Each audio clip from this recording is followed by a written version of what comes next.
Everybody come through the game okay? Everybody came through the game okay. Tim won't be back though. He's still struggling, so hoping for Saturday for him. Toklamati's still out. Doumbia has trained with us, so he will join the squad. Encouraging. What's the deal with Toklamati? Is it just more of a higher grade of hamstring, or are you trying to? No, it's more tendon than the actual hamstring. Okay. And with tendon injuries, obviously you get less blood flow to the area, so it takes a little bit longer. We're hoping that he'll be back for the Philadelphia game. And in terms of just to clean up the other injuries, Forbes and Cambridge, how close are they? Just in the other room. No, sorry, no. Forbesy is training with us. He'll probably play half a game for Legacy on Friday in Toronto.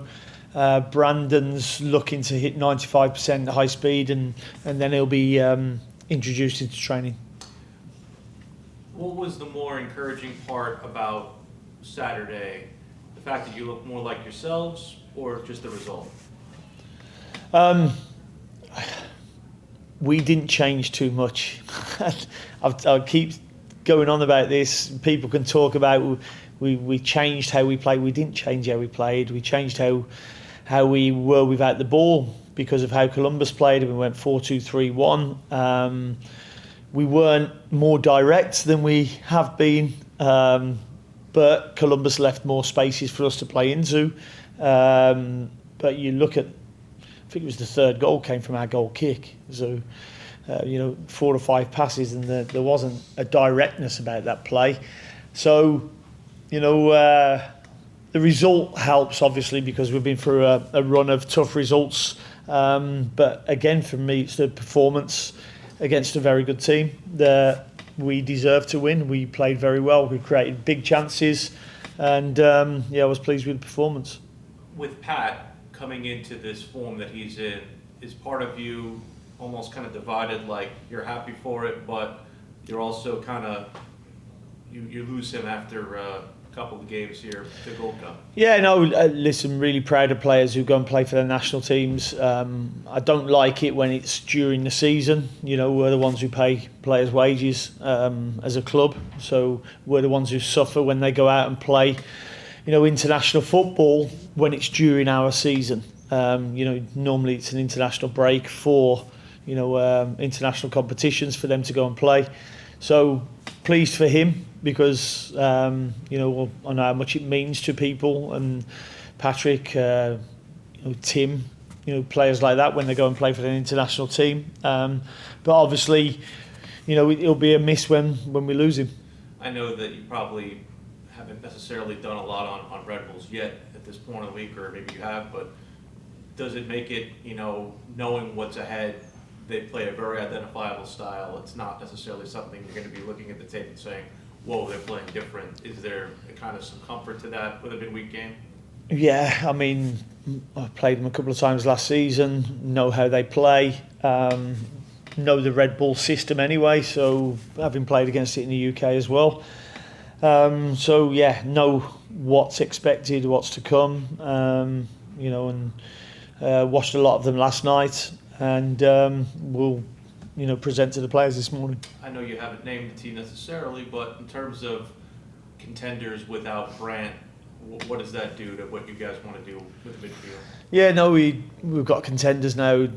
Jibril, Eric, and Nick have all got the opportunity, to take up the place.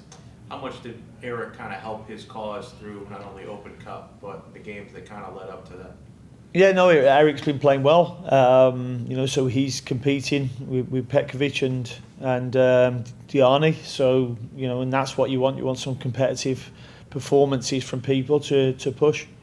Steve, Shaquille seems to be getting more and more into the flow, much like Nathan was, as far as getting forward and things like that. Has that been just a natural progression, or has there been more coaching for him to?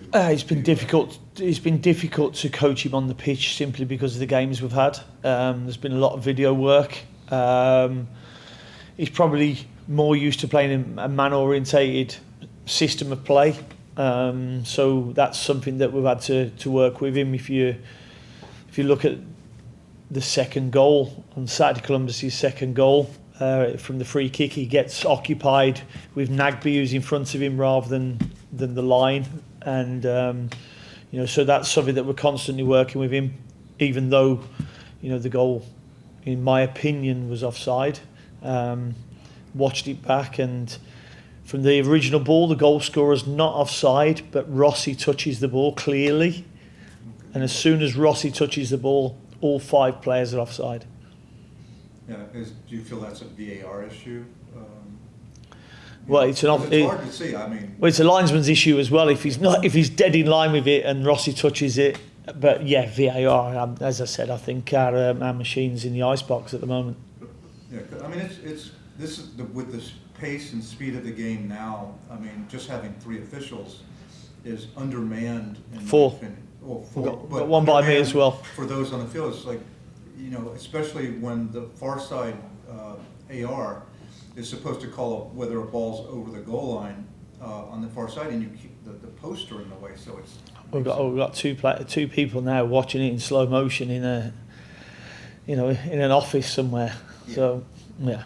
I felt there was a greater urgency in the defense as far as maybe there was communication and getting it and covering the players, and there had been in a lot of the mistakes were, over the previous 6 games where shots were getting open at the top of the box and things like that. Did you see that as well? No, not really. I mean, we widened our 2 6s out a little bit because of the way that Columbus played. But all in all, you look how Columbus play. They're a passing team and they like to create high-scoring chances. So they're a team that doesn't take lots of shots from the edge of the box, from 25, 30 yards. So, that was something that was expected as well. They look for bigger chances.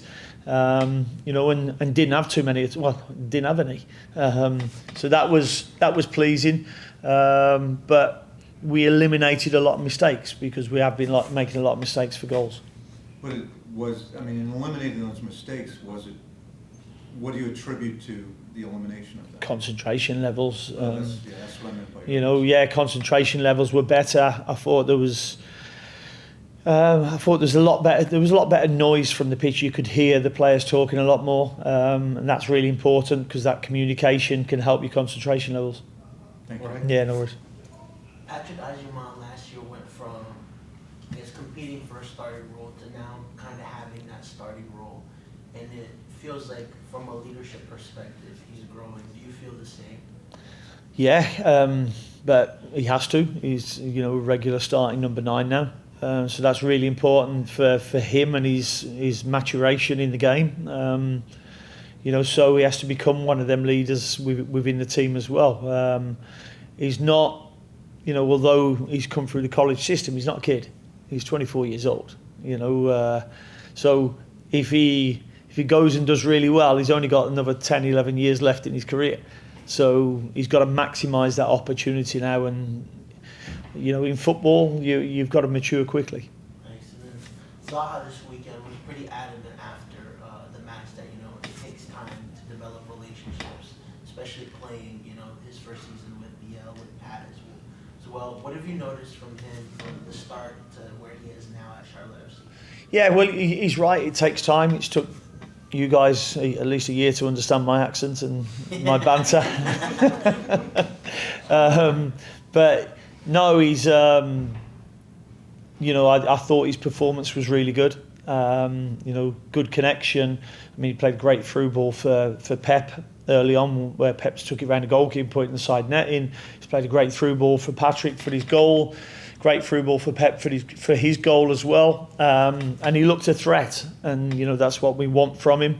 And it's people understanding each other.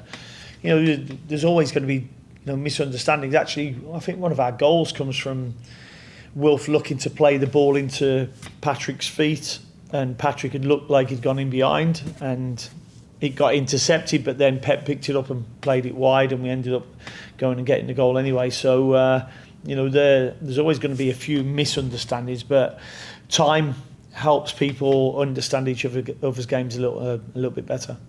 And then, given the results against New England and Chicago at home, do you feel like there's ground to be made up in these next two matches from a standings standpoint? I know you don't believe me, but I don't know where we are in the standings. So, I don't look at that. I think I've found out already in this league, the last 10 games are the most important. The big thing for me is our performance levels. And as I said to you, the first 9 games, we probably overachieved a little bit. Our performances probably didn't deserve as many points as we got. But, on the other side of it, the last 6 games we've probably underachieved because our performances have probably deserved more points than we've got.